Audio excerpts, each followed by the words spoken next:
Good morning. It's Friday, March 20th. It's Ted Rall and John Kiriakou with DeProgram with Ted Rall and John Kiriakou. Good morning, John. Good morning, Ted. How are you? I'm good. Lots to talk about today. I always try to make the rundowns short, but the news doesn't cooperate. No. Let's go through it. Defense Department wants $200 billion for we don't know how much Iran war. Congress wasn't consulted, so we're going to find out. Are they going to pay up anyway? Can I interrupt you on that? Can I interrupt you?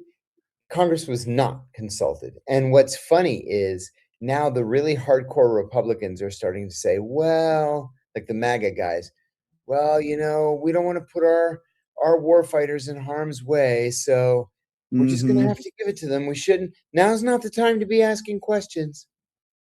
Bunch of cowards.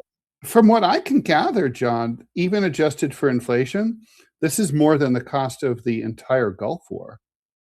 Yeah, I'm sure that's true. And sure that's true. And remember, during the Gulf War, we had that thing called burden sharing, where we actually made the Kuwaitis pay for everything. Yeah, pay for the cost of their own liberation. Yeah. Well, Bush had that idea for Iraq too, but I don't know how that worked out.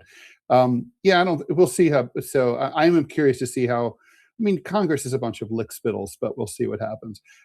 Iran. Okay, so here's what we've got. They've been squeezing the Strait of Hormuz. Iran attacked Qatar's Ras Laffan liquid natural gas facilities. Qatar says that their export capacity is down by 17%, and that it'll take at least 3 to 5 years to repair. Oil shot up is at $108 a barrel, down from $115 just a few hours ago. And who knows where it's going to go next. This part, John, made me laugh so much. The U.S. is thinking of lifting sanctions on Iranian oil at sea. So, in other words, we go to war against Iran, and then after Iranian oil has been sanctioned for years, and because we attacked them, that we're going to have to lift the because the prices are going up so high. And there's something to that. Trump has been talking tough about, we're going to have to just tighten our belts. We're going to have to just pay a little bit extra. We're going to have to be all in this together. And then an Indian ship paid for the oil in yuan. Mm-hmm. And this was yesterday. And the Iranians said, okay, free to pass. No, that's the $2 million. He said, wait a minute. The oil has to be paid for in dollars. Otherwise, it's going to crash our economy. And they said, tough luck for you. So then we lifted sanctions on Iranian oil.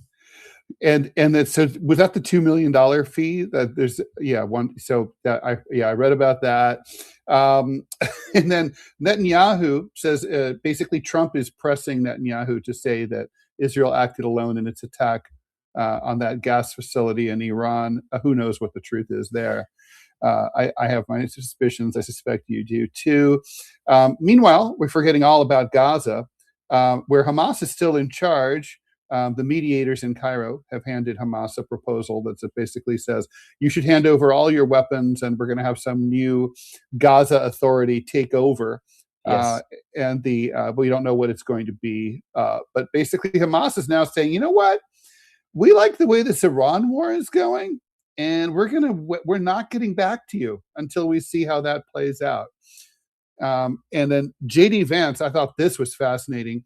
He's worried about the unpopularity of the war, and he's signaling to people close to him that he may not run for president in 2028. I think he's a sure loser. I really do. He's young. He can run 10, 20, 30 years from now if he wants. True. And still be plenty young. I think that if he were to run in 2 years, sure loser. I agree with that. He's closely tied to Donald Trump.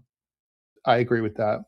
65% of Americans tell the latest Reuters poll that they think Trump will order a large-scale ground invasion of Iran, just like Iraq. 7% say they would be okay with it. Broader approval rating for Trump is hovering around 40%. That's a couple of points higher than it's been. I attribute that to the rally around the flag effect. And John, Denmark was preparing they were really, really scared that Trump was going to invade Greenland. They actually had plans to send troops to Greenland to line up all the airstrips with bombs and blow up all the airstrips. They had blood supplies ready to go. They really thought that there was a possibility, and then they weren't going to play either. They weren't going to take it lying down. God bless them. I mean, what can you say? I every time I encounter a Dane, I want to apologize on behalf of the American government. Fair, totally fair. But you're right. They did all the things that you just said they did because they genuinely believed Donald Trump was going to invade Greenland. Insane that it got to that point. And who knows, that crisis could, the Greenland topic keeps popping up again like a meerkat. The analogy I don't get to use too often. So John, we have a bunch of leftover super chats from yesterday that I promise we're going to get to first thing, or maybe second thing. But let's kill a story or two first before we do that. What do you want to talk about first? Yeah, let's talk about the Gulf. I think we should probably talk about the Gulf since that's sort of where all eyes are pointing. Listen, it's worse than it was yesterday. Yeah, this is not going to end quickly. It's not going to end easily or nicely. It's going to be hideous. The United States announced yesterday afternoon that it had killed the IRGC spokesman. Now, we killed the head of the IRGC. We killed the minister who's in charge of the IRGC. Now we killed the spokesman. Benjamin Netanyahu is not dead. A couple of podcasters who until yesterday were highly respected said the reason we haven't seen Netanyahu is he's dead. The reason why we haven't seen his son is because he was sitting Shiva for 7 days. He went quiet on Twitter for exactly 7 days and then retweeted something yesterday because Netanyahu's dead. And then Netanyahu gave a press conference. Oops. In Jerusalem. Yeah, so he's not dead. Yeah. There are plenty of bunkers in Israel. They're all over Israel. Everybody has a bunker. I saw a bunker yesterday. I was walking back from the speaking event with this young guy, and he says, "Hey, you want to see Hitler's bunker? You can't really go into it right now." And I said, "Yeah, sure." He's like, "It's right there across the street. It's a laser tag place now." I know it used to be under a car park, right? It is. It still is. The car park is on. Honestly, I think they should dig it up and turn it into a tourist attraction. I would totally go. 100%. I think it would be 100%. Awesome. I mean, totally. I would totally be there. I'd pay whatever the price was. Yeah, totally. And I understand why they didn't do it for a long time, but I mean, I think enough time has passed. So, John, where are we when it comes to, I mean, I think we may see $150 a barrel oil, and the conventional wisdom here is that basically the price of gas in the United States tax exactly 1-for-1 to the price per barrel of oil. Yes. If that's true, if you're currently looking at gas prices that are like $3.85 or $4 a gallon, like most parts of the United States, you could be seeing $7 or $8 a gallon. Because we're now at twice pre-war per barrel prices. I mean, will Americans freak out in California when gas prices go to 4 digits, go to $11 a gallon? Yeah, I mean, just at a normal gas station. I was just in LA 2 weeks ago. In a normal gas station, you're like, oh, it's only $5.50 a gallon. I got to grab that. Right. Right. You go to the airport and it's like $7 a gallon. Right. And you're exactly right. That's under a normal circumstance. Now, this reminds me. It reminds me of the hyperinflation in Turkey, where like I would get up in the morning and exchange. I want to exchange my dollars as late as possible, just a little bit at a time, because I'd get more lira later in the day. Yeah, this is exactly right. I mean, you and I both have, we've lived long enough to hear, presidential campaigns affected by a 10-cent or 20-cent deviation in gas prices. This is a lot more than that. I mean, what about the political ramifications this fall? I mean, does that still matter? Because now the spin we're hearing on social media from the Republicans it's a small price to pay a little more at the pump to liberate 92 million Iranians. Is it? Yeah, that's what they're going to go with. The problem is that the Iranians don't want our liberation. They've been clear about it from the beginning. We overstepped, we overreached, like we always do. And like we always do, we have no exit strategy. And then I wanted to reach into the TV this morning, Ted, and punch Benjamin Netanyahu in the face when somebody said something about Israel's war with Iran, and he said, "Oh, no, no, no. This is America's war. We're America's ally. The Americans are the heroes here." And I was like, "You fucking asshole." He just played Donald Trump from beginning to end. He is an asshole, and he's a smart asshole too, though. Yes, he is smart. That's amazing spin. You know, how much daylight is there between Israel and the United States in this war? I think only a little bit, and I say only a little bit because the Israelis have done a couple things, like trying to blow up the South Pars that the Americans didn't want to do. You know, we call it South Pars. Only a third of it is called South Pars. The southern 2/3 are called the North Dome, and they're in Qatari waters. Yeah, Right? it's underneath. This is all under the Persian Gulf. Yeah, Exactly. It's underneath. And so if you're going to hit one, the other one gets hit too, kind of automatically. And it just leads to from one problem to another problem. And the Qataris are like, "What are you guys doing?" But the Israelis hate Qatar because the Qataris are pro Hamas. And so they're happy to bomb the gas field and then say, "Oh, sorry. You know what? We didn't realize that the Americans didn't want us to bomb that. Sorry." And then Trump is like, "They bombed it, but I told them to stop, and they stopped." Now, they knew exactly what they were doing. No, they definitely did. Saudi Arabia says they're getting impatient. They're threatening Iran. They're saying all trust is lost between them. They just, you know, they had nascent diplomatic relations that only go back 3 years, barely. Barely. And After so decades of no relations. So now basically they're kind of like, yeah, you have relations, but that's about it. You know, would what would a Saudi slapback at Iran for hitting Saudi facilities and Saudi targets look like? You know, this is going to sound silly, but it's actually quite important. First of all, the Saudis could break relations again, or even just recall ambassadors. I wouldn't be surprised if they broke relations. But if you really want to hurt the Iranians, you forbid Iranians from making the Hajj, the pilgrimage to Mecca. They did that for a couple of years, 1979, 1980, 1981. And it was a crisis, let me tell you. I bet. A crisis.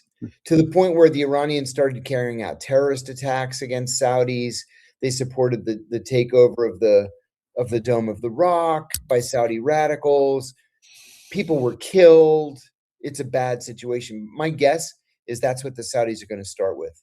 Just ban all Iranians from the Hajj. So interesting. So not a military response. Now, the thing is and every time I say this, I take shit from Saudis, but I'm going to say it again because it's true. There are very few Saudis in the Saudi military. They're almost all Pakistanis. The leadership are Saudis, the generals, the colonels, they're all Saudis. But the lower level officers and all the grunts, they're all Pakistanis. So they don't really care one way or the other. They just do as they're told. You know, John, I just got to say before we move on to the Hamas thing and to start dealing with the questions. And by the way, please like, follow, and share the show. Please go ahead and put your questions into the live chat if you're watching live at 9 a.m. Eastern time, and that both in Rumble and YouTube. And we really appreciate you. Super chats get priority. Unfortunately, that's just how it is. So let's see. You know, what do you think you know, I mean, I have to just say, every morning I wake up and I'm worried that something really big, like the Turkmenistan thing that we talked about yesterday, is going to happen. Where something big is going to blow up, and we're going to have a massive ecological and environmental disaster to deal with on a global scale, and no ability or will to deal with it. I mean, you know, putting out oil fires is extremely difficult and complicated. Yeah, and it's not like, you know, the Exxon Valdez where you just, you know, everybody just runs there and starts taking Dawn dish soap and cleaning off animals. This is an active war zone. Right. You can't get there. Right. And you need incredible amounts of, you know, brilliant engineers and you know, amazing, huge amounts of demolitions, well placed to cave in the hole so that you have a chance of putting out an oil or a gas fire. but Yes. it's no piece of cake. The one in Turkmenistan that we talked about, it's been going since 1971. And you know what? We didn't talk about Centralia, Pennsylvania yesterday. Oh, right. Centralia, Pennsylvania it's a ghost town now in the middle of Pennsylvania. In the 1950s, the whole town sits on top of a seam of coal, right, bituminous coal.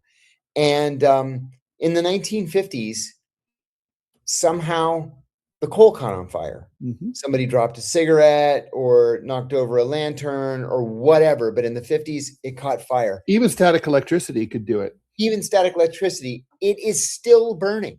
Mm-hmm. And if you've ever, you can still drive through Centralia. The whole place is abandoned. Nobody lives there anymore. But everywhere you look, there's just smoke coming out of these holes in the ground. And it's going to burn for the next 500 years. It's insane. Is there no political will to fix it? No political will at all. They talked about how they would do it. You know, you could put, like they put out the Kuwaiti oil fires, you put Rolls-Royce jet engines above the holes and then blow them out. Oh, wow.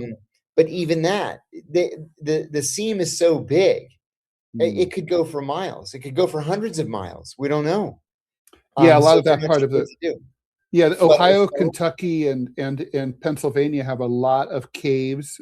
It's kind of like all God underneath. Oh, we used to do that on weekends. Just go caving, spelunking.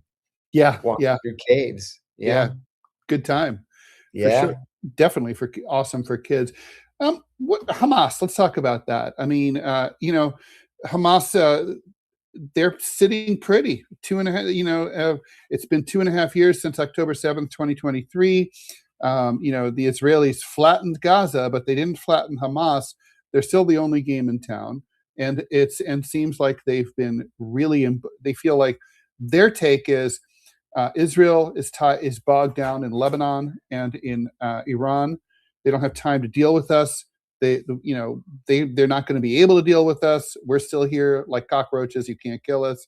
But they're being told, nevertheless, as part of the ceasefire deal, hand over all of your weapons. And they're like, yeah, we're not going to do that. Not anytime soon. I mean, what's going to happen is there's a deadline, right, approaching for these negotiations. Yeah. I mean, can Israel, I suppose they could go back to genociding.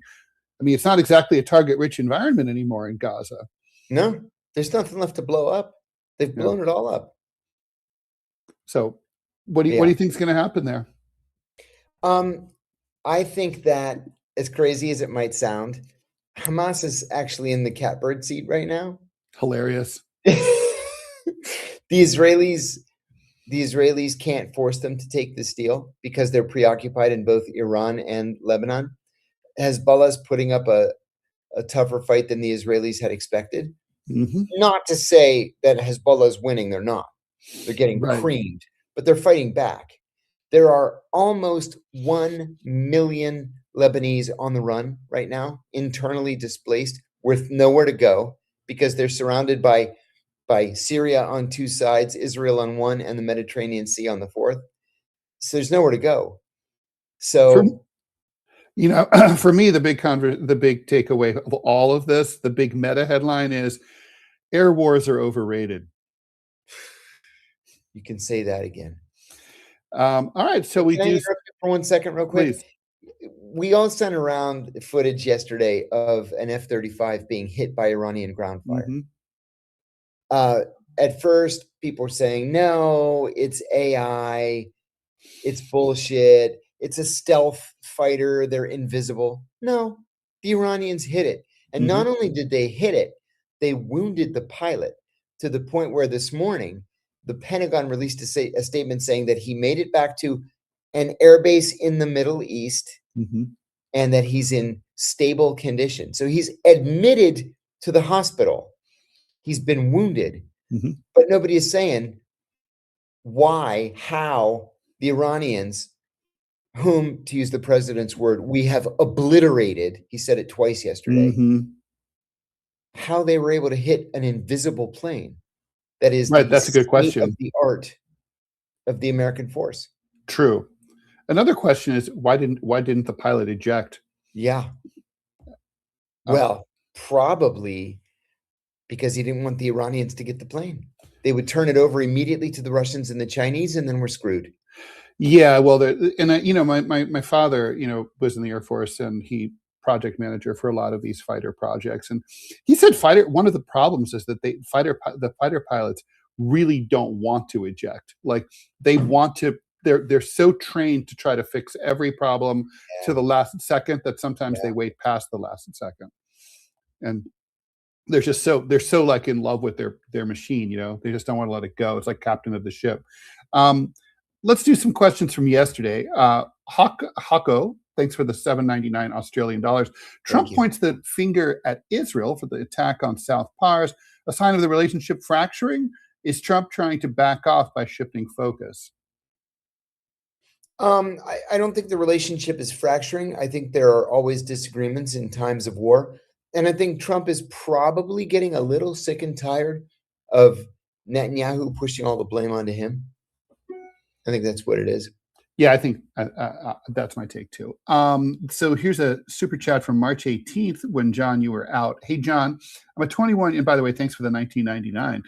Hey, John, I'm a 21-year-old student pursuing a career in intelligence analysis. What degrees of study would be the most applicable to the modern day, in your opinion? What information and media should I be consuming? Sorry, it's so small, to familiarize myself with the world of analysis. Thank you. That's a great question. I would focus on your geographical area of interest. For me, it was the Middle East. Some people devoted their whole lives to Latin America, Eurasia, China, whatever. Become the go-to person on that issue, and honestly consume everything. Everything. I don't mean, go to InfoWars and watch people bloviate for 2 hours every day, but in your field, in your area, be sure to get everything. I would even force myself through, Foreign Affairs magazine, which is sometimes so dense. And the article is usually written by people who have never actually created or implemented foreign policy. They've just studied it.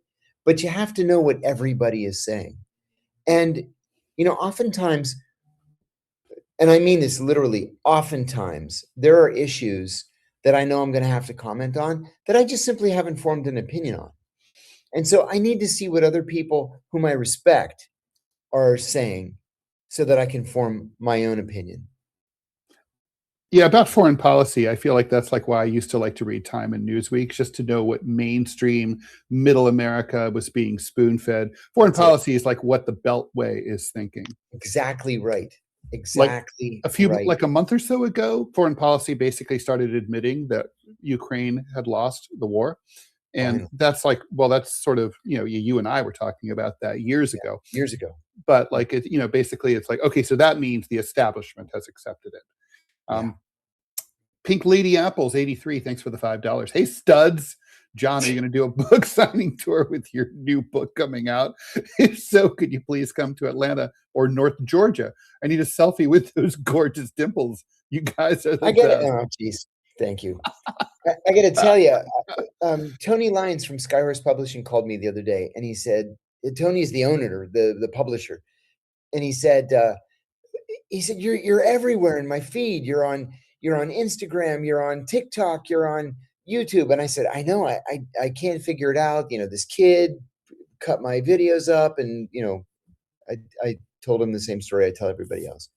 So he said, we decided to republish your 3 books, the CIA Insider's Guides to Surveillance and Surveillance Detection, Lying and Lie Detection, Disappearing and Living Off the Grid, but we're going to do them in one fat book.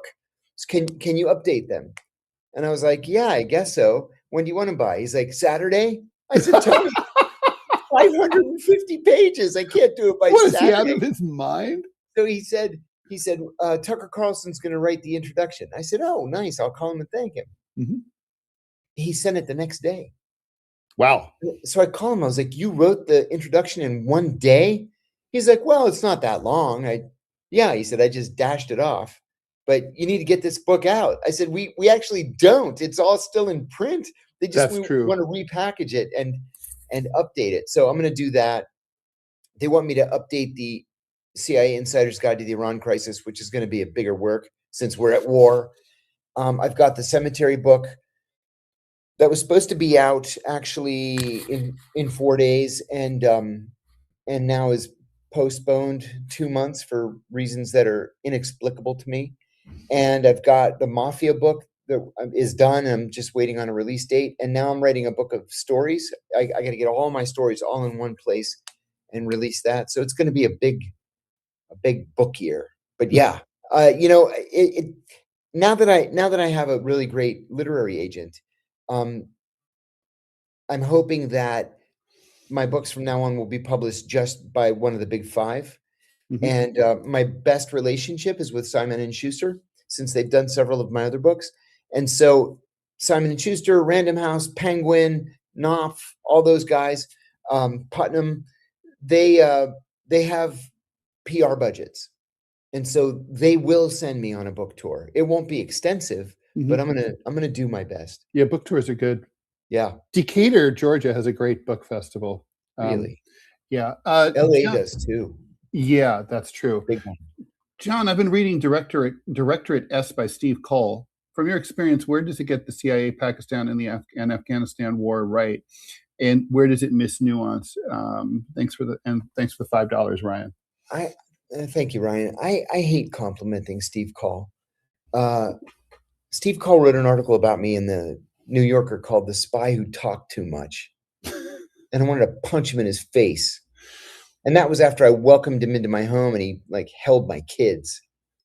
Well, what did the article say? Barry, they don't always write. The author doesn't write the headline. Yeah, and he said that to me when I called him to yell at him from prison, no less. That's true, though. I know it's true. Yeah, I never ever write my own headlines. Never.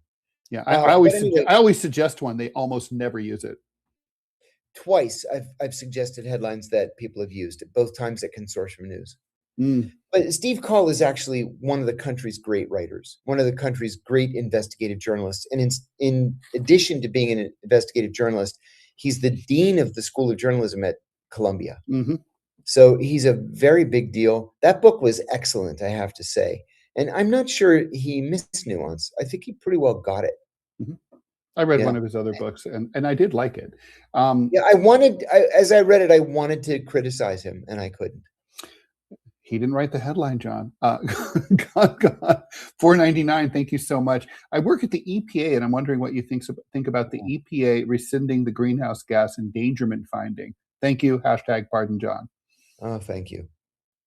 Yeah, I lose sleep over these issues. I really do. And the only solace that I take is something that I told a friend this morning. There's only 2.5 more years of this. Even if a Republican wins, it likely won't be as bad. With the wholesale deregulation, across the board deregulation, and putting up statues of slave owners in Washington, D.C., which they announced yesterday they were doing, and trying to make it so married women can't vote. Yeah. Charging people with murder for taking an abortion pill, which also happened yesterday, changing the name of the Kennedy Center to the Trump Kennedy Center, minting a gold coin with his face on both sides. Mm-hmm. Yeah. Turkmenbashi. Yeah, it's Turkmenbashi all over again.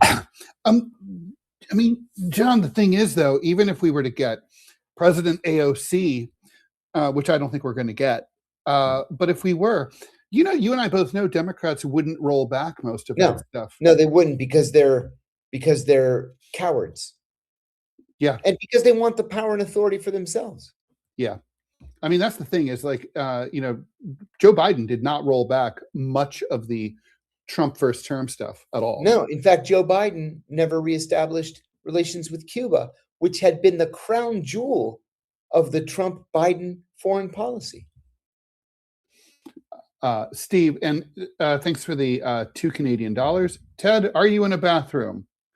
No, I respect my viewers too much to be in a bathroom while doing a show. F you so. It looks like you are. I understand the question. Thanks for the $1. Shout out to Qatar for the worst return on a $400 million bribe, the airplane to Trump. I forgot about that in modern history. That's true. F you so your dollar is well placed. Royce Bet, 1999. Hey, John and Ted. I'm a U.S. Filipino citizen. My question is, how is the war in Iran going to affect the U.S.-Philippines alliance? The Filipino people are suffering from the effects of this war. I'm wondering how the Filipino. Do you know why Filipinos would be suffering? U.S.-Philippine relations are very close right now. I think the Philippines imports all of its oil, and people are poor there. Yeah, and this is just going to just push people into misery, and it's our fault. They have a lot of light manufacturing, like cheap clothing and stuff like that. That's right. Also going to be affected by this. That's right.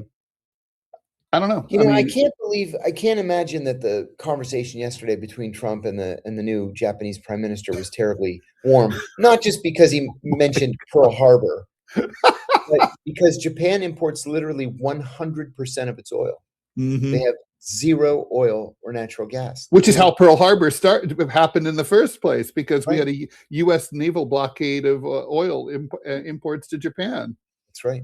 And the Japanese were desperate, and they were basically trying to bloody our nose and tell us to fuck off and leave them alone. Yeah, it's true. Bryson, thanks for the $9.99. Third super chat this week. Thank you for love the show. Thank you for your support. How would you both rank Bush, Obama, Trump, and Biden? That's a good question. And if you had to live under one of those presidents for the rest of your life, God forbid, which would you choose? Oh my God, what a question. It's a great question. Well, Biden was having no president at all, basically, I would say. Yeah, everything was on autopilot. Yeah, I mean, so that's pretty rough. I mean, I guess you could say it's a tribute to the American system that it survived that. Yeah. I feel like Trump 1 and Trump 2 are two totally different animals, so those almost have to be separated. I hated George W. Bush. I hated Barack Obama. I'm going to have to say I'd go with Barack Obama, because he presented the least bad outward-looking face to the world, even though he was busily droning people in places like Pakistan and, pissing people off all over the place that we didn't know about. But still, Bush, I thought, was reckless.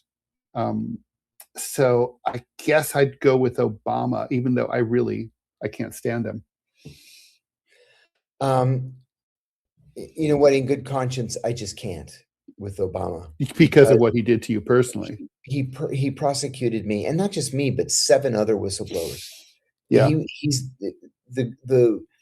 the worst, harshest enemy of whistleblowers in American history. And the worst part is that was peak brunch Democrats too. Everybody went home and put their protest signs in the closet because Obama was president. Yeah. And Robbie's pointing out in our chat that it was Obama who destroyed Libya. I would add it was Obama that destroyed Syria and Somalia too. Well, in part Somalia. And Honduras. And Honduras, that's right. Thank you, Hillary Clinton. Yep. And he appointed not just Hillary Clinton as Secretary of State, but Hillary Clinton and John Kerry. So no, thank you. Bush was a war criminal, so that's a hard no. Yeah. Trump, I mean, what are you going to say? Biden, you're right. The country was running itself. For me personally, the least damaging of all those presidents was Joe Biden. That's true. Least damaging. But boy, what a choice, huh? It's like the economy was pretty good under Trump 1.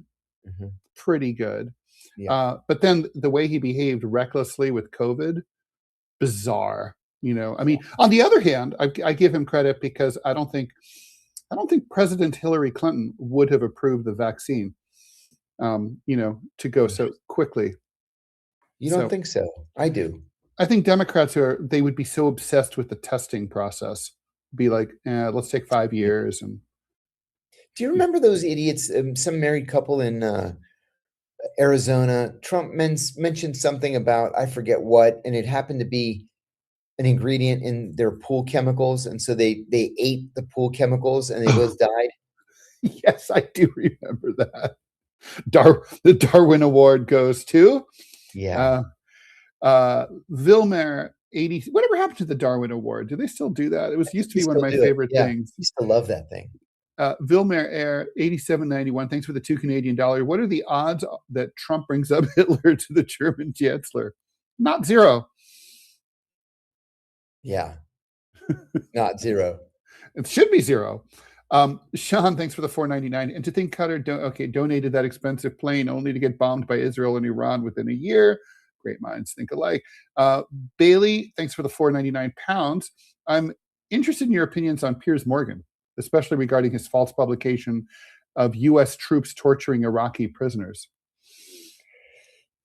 I have to say that I've kind of come around on Piers Morgan. I loathed Piers Morgan. I really did. And then his producers started hounding me to go on the show. And I went, and he treated me really well. And then a couple of times ago that I went on, I was on with Scott Horton, and I have the deepest respect for Scott Horton. Libertarian Scott Horton, not the Atlantic Monthly journalist Scott Horton, although he's okay too. But I was on with Libertarian Scott Horton, Alan friggin' Dershowitz, and General Danny Ayalon from the Mossad. And in the end, what a group! Oh, it was harsh, man. And they were at each other's throats. And I was just kind of sitting there watching the whole thing play out. And then finally, Pierce says to me, John, we haven't really heard from you. He says, do you consider Hamas to be a terrorist organization? And I said I didn't until October 7th when they attacked civilians. Mm-hmm. Fair. I believe that they were a liberation organization. But when they murdered civilians, yes. Agreed. He says, do you believe October 7th was a terrorist attack? I said, in part, yes. Well, then what's your position on Gaza? I said, the Israelis are wrong and they need to get out of Gaza immediately. I said, listen, Pierce, the bottom line is this. You can't have as your policy, kill everybody. That's the definition of genocide. And if anybody should know genocide, it should be the Israelis. And then he said, and I was very heartened by this. He said, I've finally come around on this issue, and I have to agree with you. And he's been Joe Zionist from the very beginning. Yeah, I've seen that. I've seen that transformation with Piers also. I mean, again, one would hope that you'd have the moral clarity to see something like that on, October 8th, 2023, but better late than never, seriously. Yeah. Trump, thanks for, Yas, thanks for the 1799 Emirati dirham. Trump rarely makes an unwitted political mistake. If you had to guess, I wouldn't say that's true. What's a mad genius strategy we might not see? But I'm just going to push back on that. The Save America Act is a mistake, and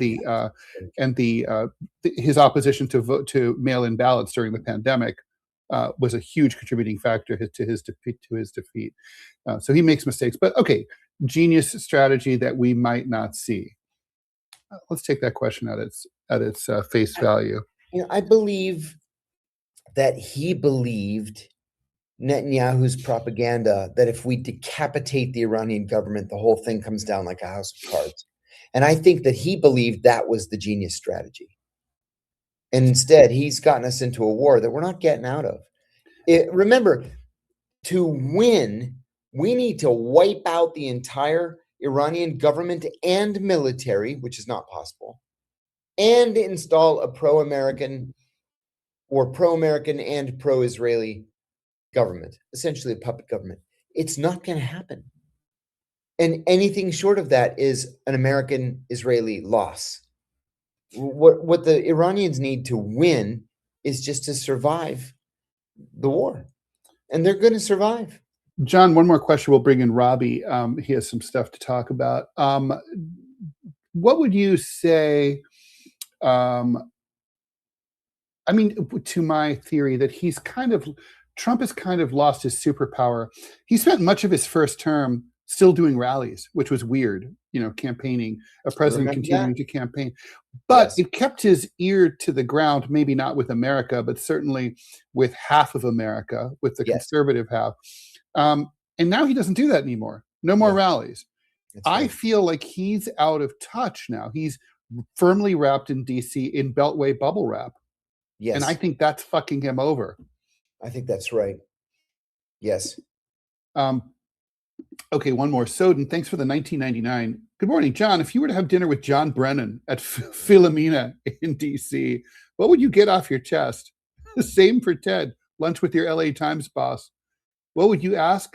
And would it end with a handshake? Hashtag closure. Great questions. John, you go first. Somebody asked me yesterday, we were talking about somebody that we mutually hate. And I said, I can literally count on one hand the number of people in my life whom I hate. Mm-hmm. And I said, I hate John Brennan. Mm-hmm. I wouldn't have that meal. He came up here yesterday on the show, yeah. Yeah, he did. I wouldn't have that meal with Brennan. I wouldn't shake his hand. Mm-hmm.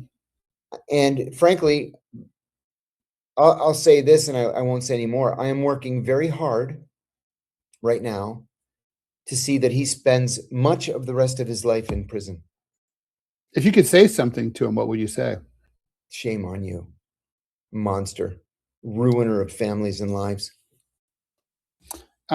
The thing I would say, I have no idea if we would end up with a handshake or not. I wouldn't know until I went into it. I certainly would sit down with Austin Butner, but I would ask him, did you give any thought whatsoever to the damage you were doing to me personally as a human being and to this institution, the biggest newspaper in the state of California? That's like, did you give that any thought at all?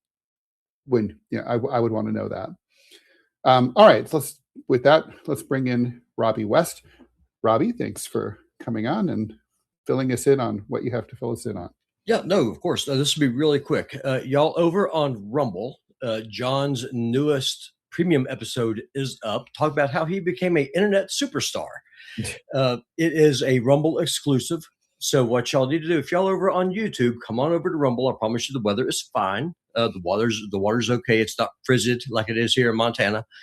And y'all can see all of their premium content here on Rumble.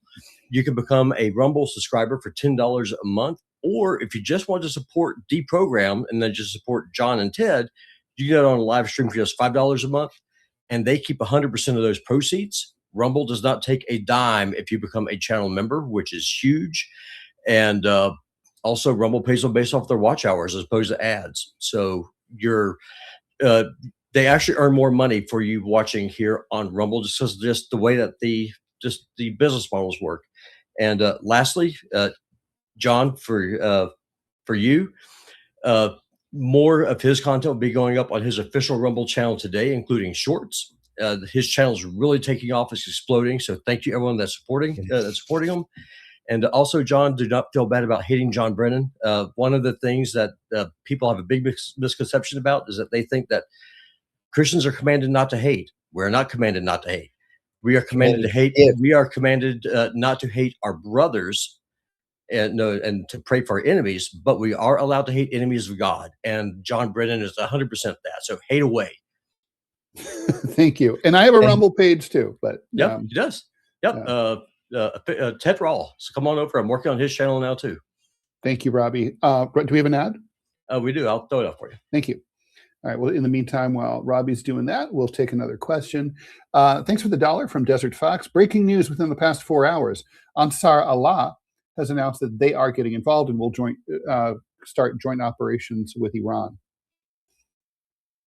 Joint operations are going to be hard since Ansar Allah is in northern Yemen and Iran is in Iran, and never the two shall meet. Mm-hmm.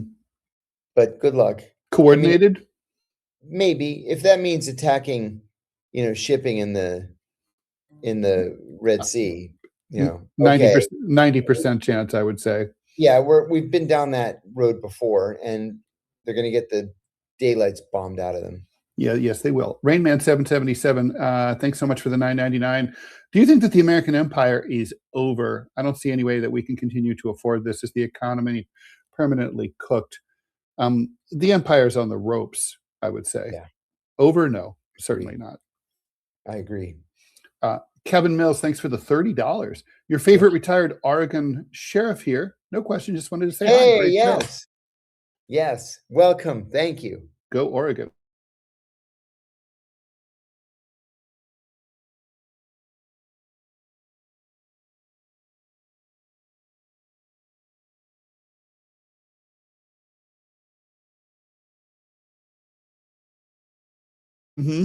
That's right. Say, I'm represented by counsel, and I don't talk to cops. I like it. Toast to God, $9.99. I saw Nuremberg the other day and thought, how, boy, how the tables have turned.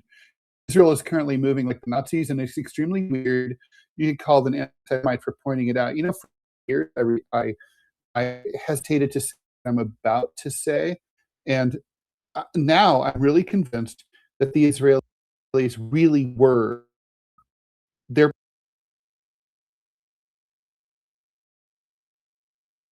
they really were inspired by Nazi Germany in terms of their tactics. The retaliation against family members, against people who resist them, the humiliation, all that stuff is very, very similar. Oh, we got to go do this. We're going to lose the ad. All right, let's do that. Sorry about that. Today's sponsor, Chicago Steak Company, and they're giving away 4 free steaks on every order. Code BPSIR free. Do you ever buy steaks at the grocery store?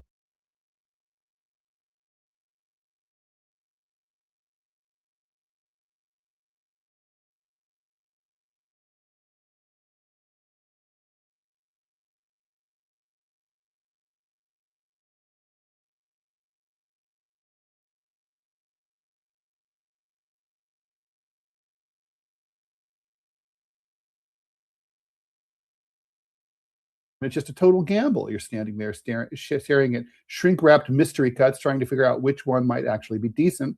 And half the time you get home, cook it, and it's just fine. Nothing special.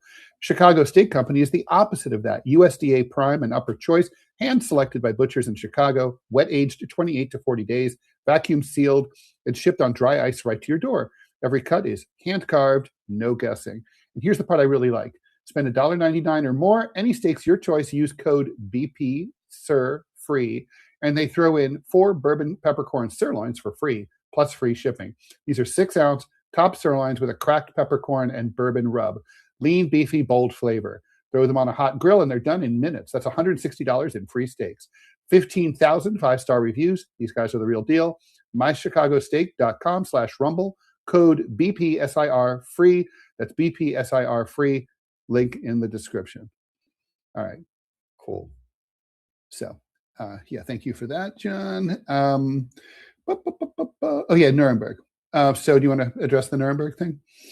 Yeah, I have to agree with you. I think that the Israelis learned a lesson, and history is repeating itself. One of Tucker's producers reached out to me today and asked me to retweet a statement from a Zionist activist saying, I've known Tucker for 20 years. The allegation that he's anti-Semitic is absurd. And then it goes on. I gladly, happily retweeted it. But this is where we are. Now, if you don't follow Benjamin Netanyahu's policies down the line, you're anti-Semitic. And that's a damaging accusation. Very. I mean, how do you convince somebody that, no, I don't hate Jews? And then the allegation is, well, maybe secretly you do. So maybe you are anti-Semitic. No. That I hate human rights violations. And I hate Benjamin Netanyahu. That double-edged sword, John, is really, I think now, finally, after all these years, it's coming back against, the Zionist lobby, because it really is causing real anti-Semitism. It's coming back, and so the two things. It is, and it's a real problem, and they're causing it. James Kelly, thanks for the 5. Do you think Israel's going to get what they want at the end of all this? Well, what they want is to disrupt Iran. They did disrupt Iran, but are they going to be in a more secure position? I don't think so. No, I don't think so. I don't think so. Like I said, this policy of just kill everybody, it's unsustainable. And you just turn more and more and more people against you. Now, a clear majority of Democrats are siding with Palestinians. A clear majority of independents are siding with Palestinians. The Israelis are doing this to themselves. Young people are never coming back, too. That's the thing. It's just with the passing of time, as you know, the people who support Israel, they're dying of old age. The people who are coming up, they don't support Israel. I mean, time is not on Israel, on the Israeli lobby's side. That's right. Just some dude, $9.99. Thank you so much. What do you think is the definitive breaking point for China's strategic patience? At what stage does their limited strategic partnership transition into overt combat? It's a good question. I think we're not near there. No, we're not. But we could get there one of these days. Yeah. Well, absolutely. David Young, thanks for the $10. With the midterm elections coming up, it should be a no-brainer for Democrats to vote against the $200 billion supplemental. Shouldn't it? Except for Fetterman, who has no brains. Yeah. True. It should be a no-brainer. It really should be. It should be. I mean, it should actually be a no-brainer for Republicans, too, like Rand Paul. Yes.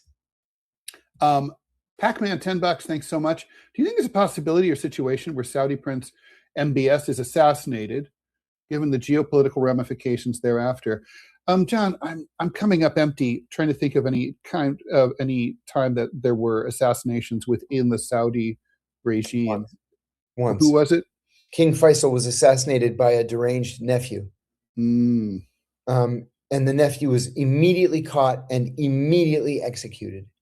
So but he had a long history of mental illness. So you're not going to get a situation like in where was it Nepal or Bhutan? Nepal. Mm-hmm. When a nephew or the crown prince or whoever it was just wiped out. Literally, he wiped out the entire royal family. Crazy. And I guess some of the guards must have been in on it or just ran away or whatever. I don't know. Do you see that? I mean, I mean, the MBS's security must be top notch. Yeah, he rarely appears in public, like actually out in public. He's very, very difficult to get to. And of any Saudi leader in the history of the country, he's got the best security. So he's probably okay. Reen Xian, thanks for the $7.99 Australian dollars. Is all diesel and petrol being price gouged locally to you guys? Yes. Here in Australia, they might investigate price gouging in fuel companies. Yeah, it's total bullshit, John, right? I mean, like the gas that's currently at the pump was pumped and refined years ago. Yeah. Right? So That's right. Hazel 50, thanks for the $5, much appreciated. DJ Dog 2000, thanks for the $5. Howdy, John and Ted. Wondering if you both think Congress will reclaim any authority. God, I wonder that too. Do you see the executive getting only more powerful in the coming years? What does that mean for the future? I keep thinking at some point, but there's no sign of it that the legislative guts. Now, and the Democrats are the same way. Just as soon as a Democrat wins the White House, the Democrats are going to gladly concede whatever authority they have on Capitol Hill. 100%. I mean, I wouldn't be surprised if the SAVE Act were to pass. Yeah, exactly. FESO dollar, thanks. The vaccine was a money grab scam. Katie Catastrophe, $1.99. John, did you say Remains of the Day is postponed? Yeah, I talked to the publisher about it last weekend, and he said that this is not on them; it's on Amazon. That Amazon was just slow in the uptake to order from the warehouse. So instead of March 24th, it's like June 25th, I think. Yeah, makes me very angry. Claudio, thanks for the 5,000 Argentine whatevers. I keep saying that. I'm going to have to look that up. Ted, scooters, gasoline shortages, and rationing are a daily problem in Southeast Asia and the Philippines right now. Gas is beginning. Diesel expected for the next month. Directly hits tourist services. So people who live off it, the poor are always the first to suffer. John, with the day that you were out, and Robbie and I were talking about, we were talking about how there's countries like Myanmar and Vietnam and Singapore that only have 30 days of gas left before They're Yeah. poof, they run completely dry. Taiwan, I think, has 100 days. That's going to roll around. That's going to come around sooner rather than later. The squeeze is really. It's hard to overestimate how harsh this is. Oh yeah, yeah. This is bad. It's like, most Americans are like one medical disaster away from bankruptcy. It's the same thing with whole countries in this case. Mm-hmm. These countries, as you said, like Singapore, Myanmar's a little bit more resourceful, I think, but Singapore, Japan, the economies will just screech to a halt. I mean, there's only so much oil available on the open market, and if it's not coming through the Strait of Hormuz, which accounts for at least 30% of the world's oil supply, then they're SOL. And then what do? I imagine the mullahs down in their bunker playing a 45 of the Rolling Stones. Time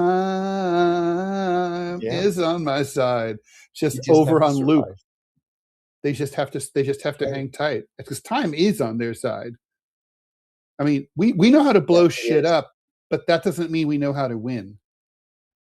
That's right. Soma, thanks for the $17.99 dirhams. Great thumbnail. Why do you think Iran has been targeting Gulf countries so much more than Israel, aside from the fact that we're much closer? Well, I think probably they don't have Iron Dome, right? Also? No, they don't have Iron Dome. So, if you only have a certain number of missiles, you want to make them count. And aren't the Gulf states? I mean, Iran must view the Gulf states as traitors to the. To the Gulf Muslim states cause. and Iran have always hated each other, and there was this uneasy, coexistence. But if the Gulf states are going to sponsor and house American, troops and airmen and ships and all that stuff, then the Iranians are all in. And the Abraham Accords must have driven them absolutely crazy.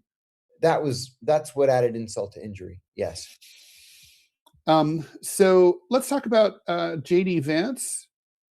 I know we mentioned it at the top of the show, but do you think that it's really true that like this war would be so unpopular that he wouldn't be able to rinse off the stink of it in 2028? I don't think he has time to. And he's going to have to either break with Donald Trump now or break with Donald Trump in 2 years.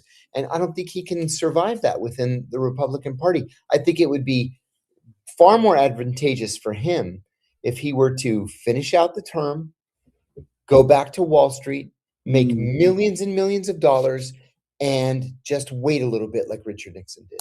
I mean, I always had this fantasy that Colin Powell walks up to the UN lectern and says, they gave me this speech, but it's all lies. The music starts to come up. Yeah. Both parties nominate him in 2004 for president, right? He runs unopposed. I think something like that might have happened, right? But I think if JD Vance were to resign as vice president and say, in good principle, in good faith, I can't support this war, it's wrong. But JD Vance, that doesn't mean he gets to become president, right? Because he's just not beloved. Yes, that's it. Even though we might agree with him and be like, good for you, JD. Yes. What does it say? And we have 30 seconds, 45 seconds left. What does it say that the Danes were so fucking worried that they shipped explosives to airstrips in Greenland to protect their territory from a U.S. invasion? They took Donald Trump at his word. He said, Greenland will be ours. And they knew that they were going to have to fight this Goliath somehow. And so you might as well take the place down with you. Yeah, no, balls out, though. I mean, I seriously didn't think they had it in them. Yeah, kudos to them. Yeah, cool. Well, John, go and have a great weekend. It's the end of this show, but we'll be back Monday, as we are Monday through Friday, 9 a.m. Eastern time. Please, if you missed it yesterday, John and Scott Stantis and I had a good chat on DMZ America. That's up on YouTube and Rumble. Go check that out.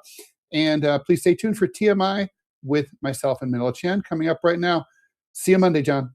See ya.